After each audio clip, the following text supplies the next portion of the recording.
and welcome to Made from Humans, How Reality Becomes TV.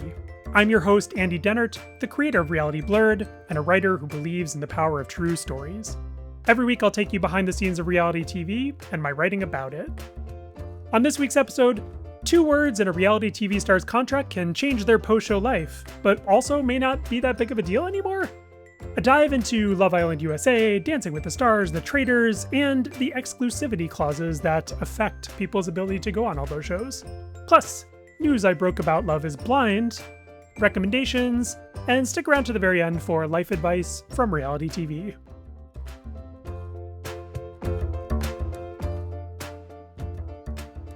Welcome, thank you for joining me today, and thank you so much for the feedback on last week's episode and the new department that I launched called A Couple of Recappers, in which my husband and I reacted to the episode of Project Runway that we had just watched. I love hearing from you about that you enjoyed the segment and also the recap. And also it seems a lot of you share our frustration with this season and how it's gotten even worse in many ways than last season, which had been pretty bad. So we'll keep watching Project Runway, and also we will keep doing that segment in the future. I'm definitely not going to evolve Made from Humans into a post-show recap episode or series or podcast, just because I cannot imagine doing all of that watching and then podcasting in addition to writing. And also, other people do it much better than I can and do it much more consistently. And I'm going to continue to listen to those podcasts like Watch What Crappens, which is a staple in my podcast player. And the guys there are hilarious and amazing. And that's their lane. And my lane is how all this stuff happens behind the scenes. And I'm going to stick to that for now. But again, look for some recaps and probably guest appearances by my husband in the future. Let's start today with Unscripted Updates, where I discuss something from the news, and today it is Unscripted Update singular, and it also overlaps with the department How I Wrote That, because the update is a news item that I broke regarding Love is Blind, the Netflix dating show where desperate single straight people lock themselves into like little cubicles and talk to each other through speakers and decide to get engaged after just a couple of days of flirting and talking back and forth, and then realize that their relationships are super toxic. And yeah, that's the show. You probably know what it is. Anyway, I have some feelings about it, but that's not what we're here to talk about. We're here to talk about the lawsuit, or a lawsuit, one of them. Have been several over the years. This one is involving a contestant on season 5 of the show, which was in Houston, and the person was actually not featured on Love is Blind.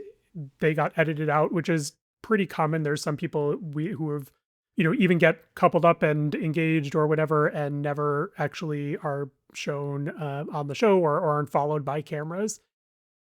And in any case, she sued the production companies associated with the show, along with another cast member, for sexual assault, false imprisonment, and other things. That lawsuit was filed years ago, and it has been kind of going through all of the legal motions and fascinating things that I've been watching by looking at the court documents, like how the production company of Love is Blind, Kinetic Content, claimed in an early filing that the court had no jurisdiction over it, a Texas court, because they had nothing to do with the show. It was produced by Delirium, a production company that happened to have the exact same physical address as Kinetic Content, and also other things in common. And also people who were on that season of Love is Blind received email messages from kineticcontent.com addresses, and so basically, it was the same company. And I don't understand all this corporate and legal shenanigans, but it's been going on for years. In addition to things like the judge ruling about various kinds of discovery and turning over tapes, etc. So I've been checking in every few months just to see kind of what's happening, check in on any hearings or filings. And among the other things I discovered was the actual Love is Blind cast contract, which was one of the exhibits in one of the filings. So I published that, and you can see that on realityblurred.com. And I will link to that also in the show notes or episode description section of your podcast app. What I learned when I checked in a few weeks ago was that the lawsuit had been settled And the judge approved that settlement in early July. The proposed settlement, or the letter from the lawyers saying that they'd agreed to this, came in June. Shortly after, and actually less than 2 weeks after, the judge made a ruling requiring a bunch of different kinds of disclosures. It's fascinating to me that this happened so quickly after the judge ruled that, among other things, for example, that that kinetic content was going to have to reveal within 10 days the identity of all cameramen on set during filming of season 5, and identify any other person on set participating in the filming and production of season 5 of Love is Blind. That was a direct quote from the order. Also, they were required to make an executive producer and a executive in charge of production available for depositions in June. Also, they were being required, this is Kinetic Content, the production company, required to release the psychological evaluation materials to the plaintiff from the risk management company that the production company uses.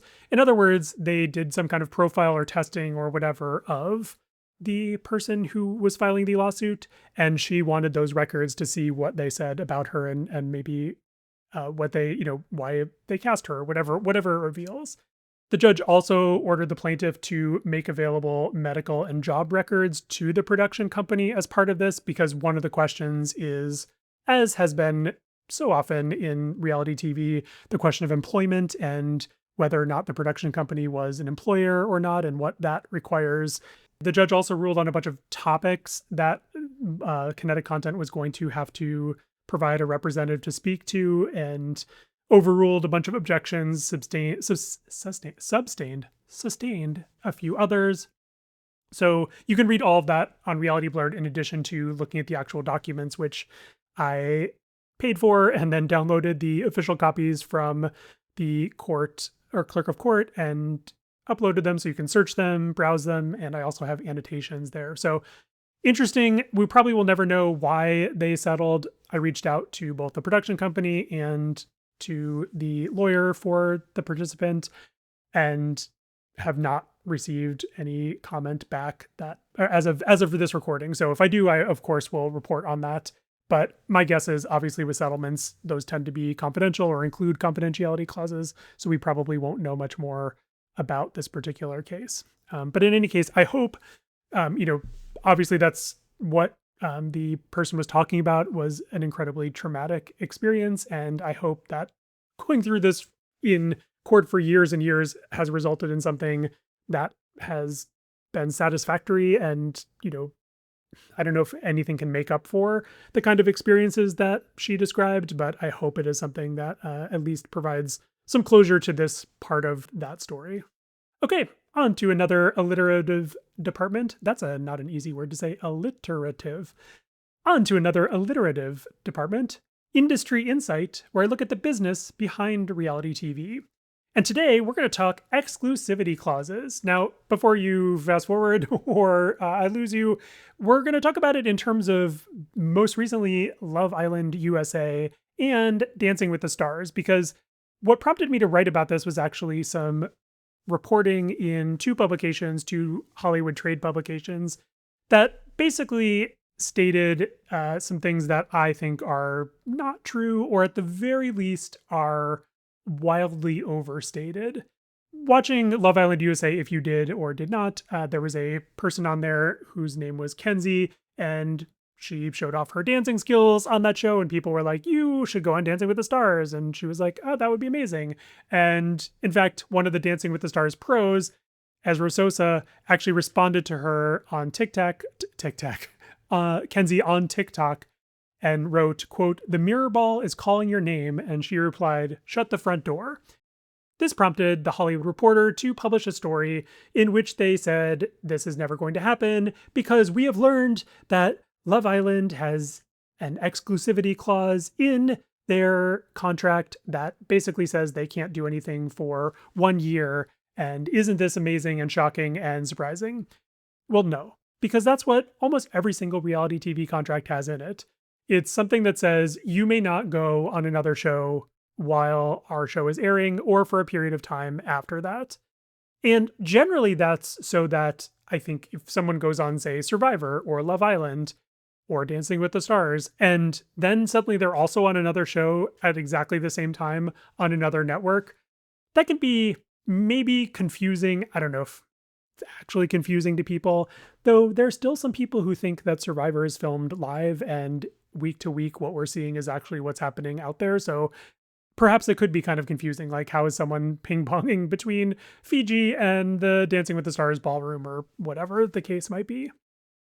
So it's not unusual to have this kind of exclusion, but it's also not unusual to have exceptions to it. And in fact, that's something that's become much more common in recent years, which is networks and studios basically allowing people who are under that exclusivity clause to go on other shows.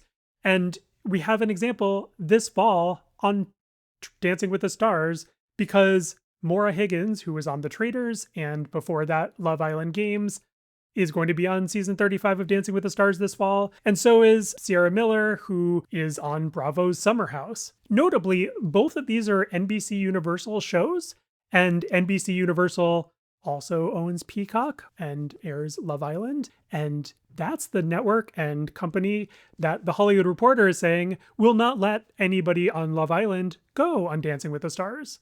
So obviously that's bullshit because it's literally happening. The NBC has allowed Maura and Sierra to go on another network, Dancing with the Stars, ABC, Disney, and it's no problem at all. Now, I actually conveniently and coincidentally and helpfully, when I attended the ATX Television Festival in Austin back in May, at the end of May, I went to a panel with Boston Rob, but I was actually not there for him because I've heard enough from Boston Rob over my life. But the person who was on the panel with him, I was most interested to hear from because she is in charge of all of the casting for NBC Universal shows, Peacock and Bravo. And her name is Christine Cowan. So she was talking a lot during this panel and answering questions about the various kinds of overlap that are now occurring between different fandoms and different shows.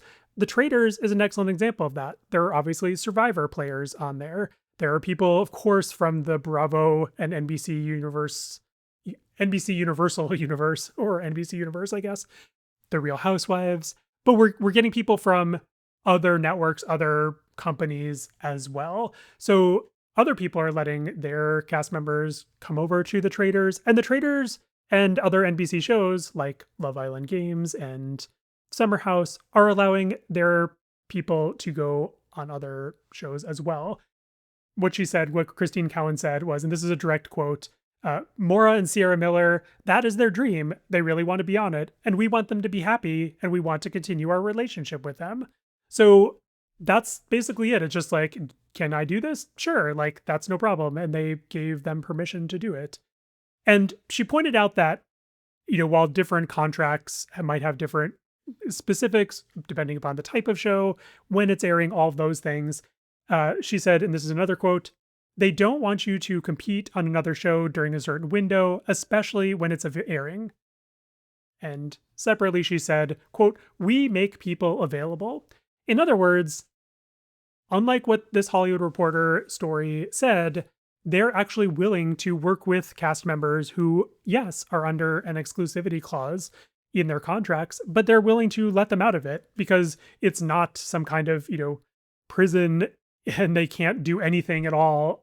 And they're just stuck there. But also people now do have relationships with networks and studios. And Boston Rob was there because he now has such a relationship. He was, of course, associated with CBS shows, Survivor, the primary one, but also Amazing Race. And then he has now moved over to NBC Universal, where he has a deal of some kind. They didn't really get into specifics about that. But essentially, this is all like part of the business now. We see someone on TV and they, of course, might just be someone who got up off their couch, to use a phrase Jeff Probst loves, and just went onto Survivor and is now surprising themselves.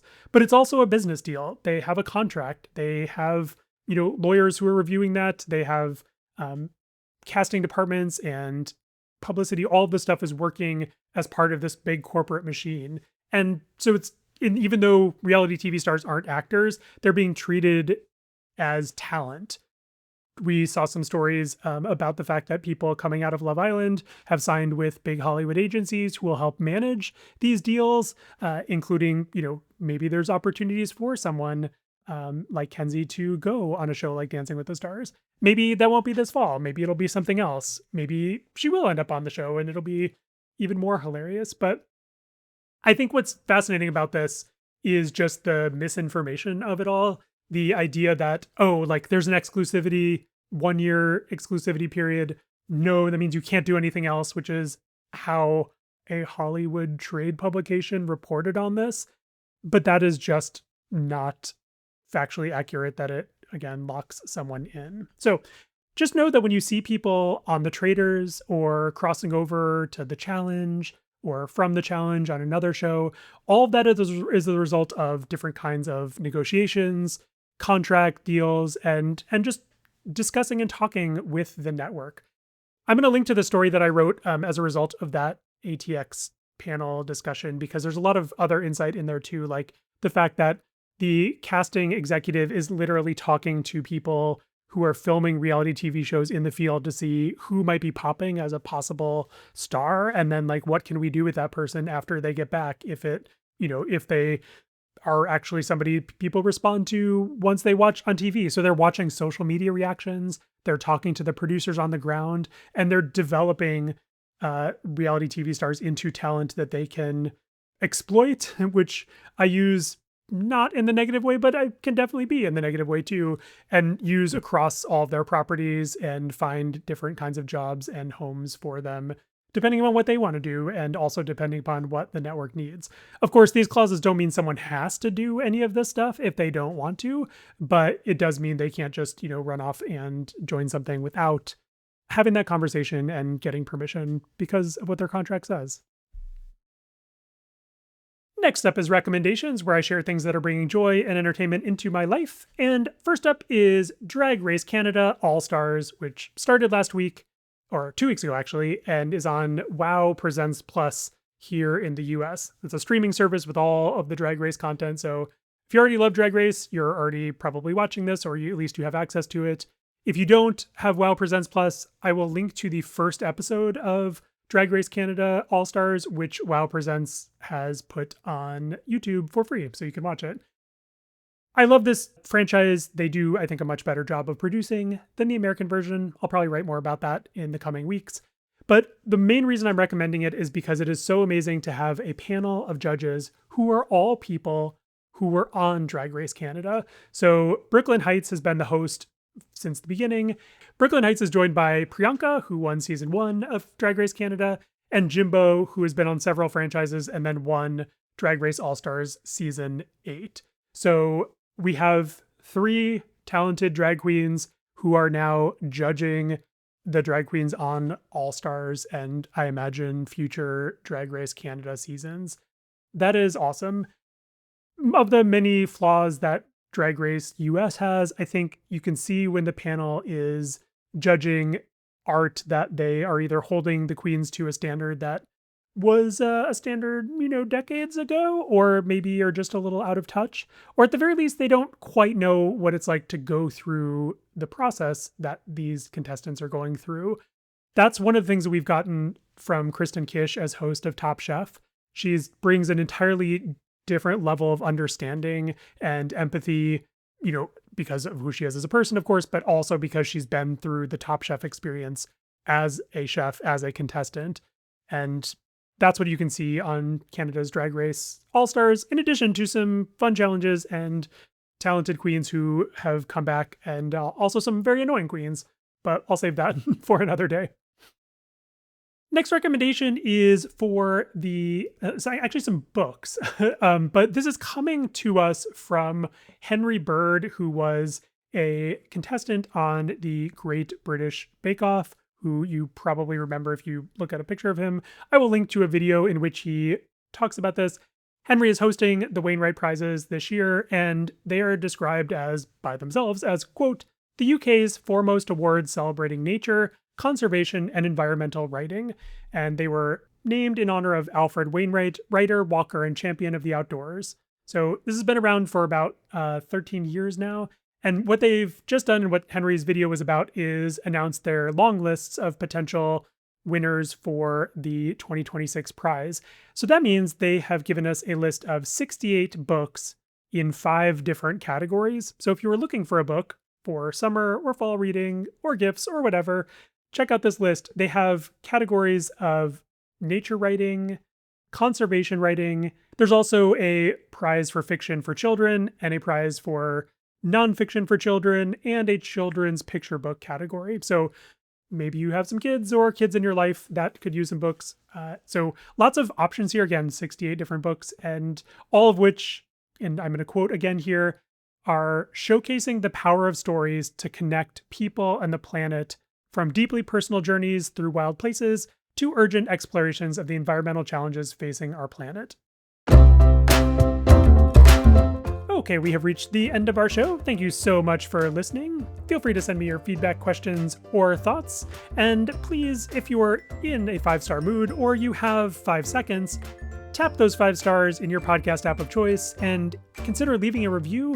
Your ratings and reviews really do help me out. And the last actual written review on Apple Podcasts was more than a year ago, so it'd be great to have a little fresh one if you have something that you would like to review. So thanks. Our theme song is Cheery Monday by Kevin MacLeod, and this episode is by me, Andy Dennert, and is copyright 2026 by Reality Blurred LLC, which is also me. You can find me at realityblurred.com and andydennert.com. I'll leave you today with life advice from reality TV, this time from Canada's Drag Race host Brooklyn Heights, who's offering a critique here, but I've clipped out all of that part and left in just the couple words that we can all benefit from hearing. You're here, you deserve to be here,